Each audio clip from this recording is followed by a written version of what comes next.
This episode is brought to you by SmartVestor. Connect with an investing pro near you at RamseySolutions.com/SmartVestor. So, John, I've got a YouTube channel, and what we try to do is help people build wealth, especially young people who go, I don't want to wait till I'm 65 to enjoy my life. I get it.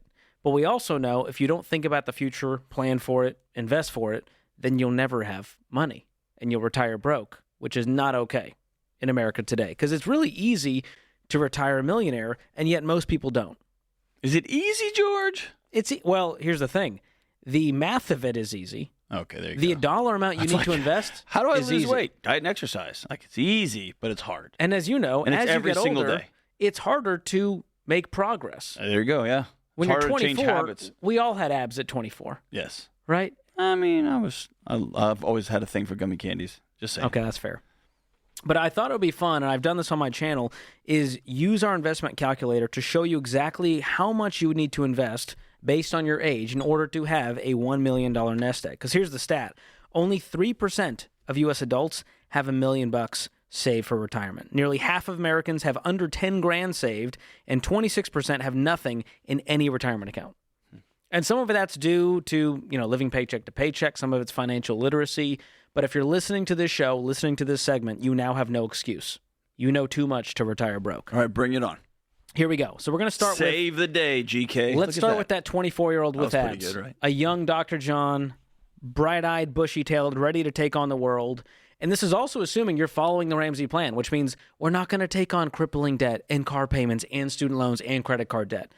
But let's say you're ready to invest. We recommend 15% into retirement, and we're going to even go lower than that. We're going to go $150 a month from age 24 to age 62. Let's see what happens. I've got it pulled up. If you're watching on YouTube, you can see in real time we use this investment calculator on our website, which is free. We'll link it in the description. So you have nothing saved. We're starting from zero, and we're going to invest $150 a month, and we're going to assume an 11% rate of return.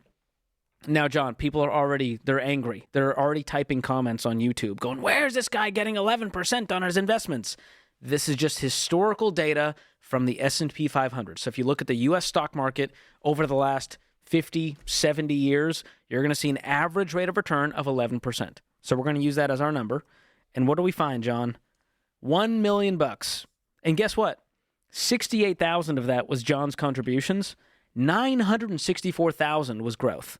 That is the power of starting early. And you'll see what I mean as we move on to our next example. Let's say you're 35. You have nothing saved. You got a hold of this plan a little bit later on in life. And let's also say you work a little bit later, 65, nothing saved in retirement. You would need to invest $375 a month, which again is not even close to the 15% parameter we recommend. Way lower. But even then, at 11%, you'll see you have just over $1 million. But at this point, the growth was 916,000. Your contributions were 135,000. Is that real? That's real math. And here's the thing. I love when math can be encouraging. So if 24-year-old me put $150 away every month, that's it, $150. That's like DoorDash money. That's like all of your subscriptions combined for a month money. It's really not that much. The problem is human behavior. We don't have the consistency, the discipline to just put away that money and not go spend it elsewhere.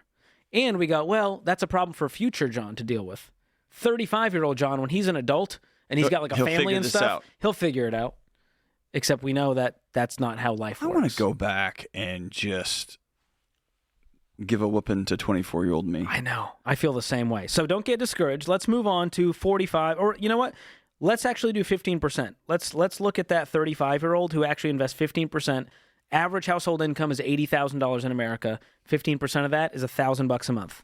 All right? So let's look at what happens when you invest $1,000 a month instead of $375. $2.8 million.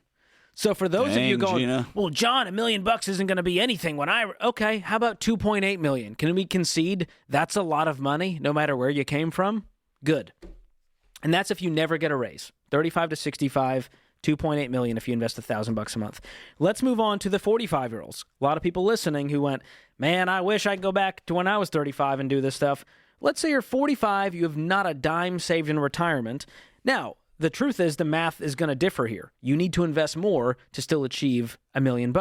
So we're going to pipe it up to $1,200 a month from 45 to 65, which again is still about a six-figure household income, investing 15%, and you can see you can still retire a millionaire at 65 years old with $1 million in that account, even if you start from nothing at 45 years old.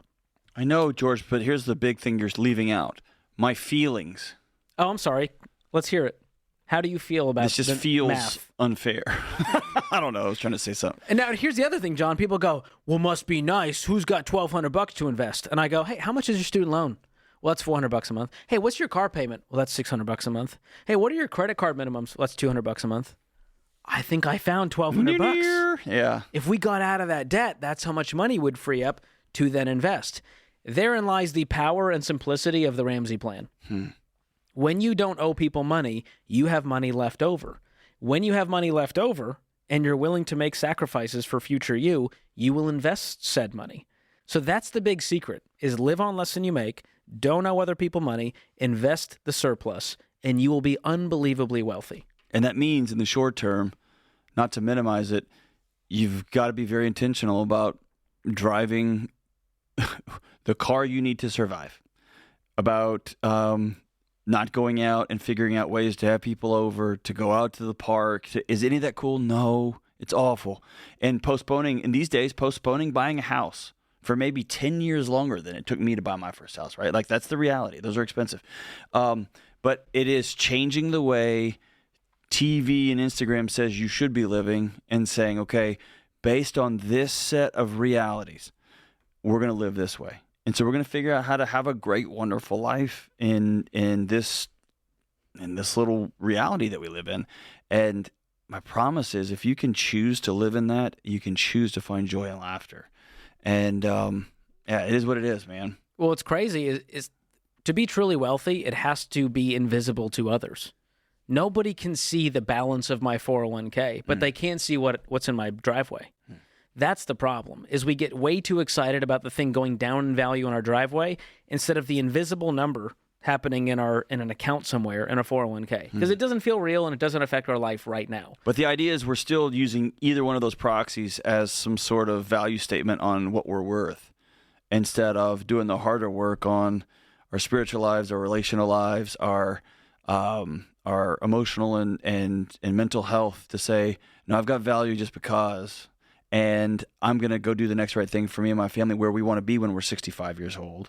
And I don't want to be like this other family. I don't want to have cut off my kids due to value differences and then have to go beg them to build us a wing in their new house, right? Like, so we have to reverse engineer where we want to be at 65 and just choose that reality. Yeah. Do you want to be a financial burden to your family, or do you want to leave an inheritance to your children's children? Right. You get to choose. But that choice, as far as that calculator goes, that choice begins at 24. That choice begins at 35. Yeah. Building wealth in 2035 starts in 2025. Yeah. I think that's an important That's thing. the hard part to grapple with, because we live for today. Everything is just this ephemeral quick hit that we need as we scroll social media. And the calculators, only so many people get excited about a calculator. I love a good calculation. I love a good spreadsheet. One time you and I were at a punk rock show, and you're like, pulled out one of your earplugs, and you're like, hey, hold on, check this out. And you're like doing facts and figures in the mosh pit. It was pretty cool. True.